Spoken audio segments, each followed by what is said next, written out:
Bongbong Marcos becomes president, I do not expect the 125 billion to be recovered anymore. The first thing he'll do, he'll probably abolish the PCGG.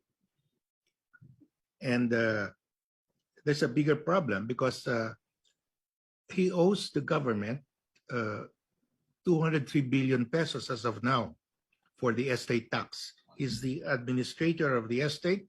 He has been ordered by the court to pay. He refuses to pay up to now. And nobody seems to hold him to account for that. If he becomes president, lalo na.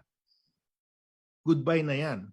And that 203 billion, if you do not collect that within 5 years, you do not send even a demand letter, that prescribes.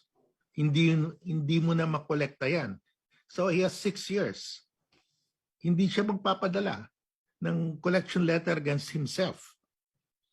So that right of the Filipino people to recover 202 billion pesos in estate tax will be gone forever.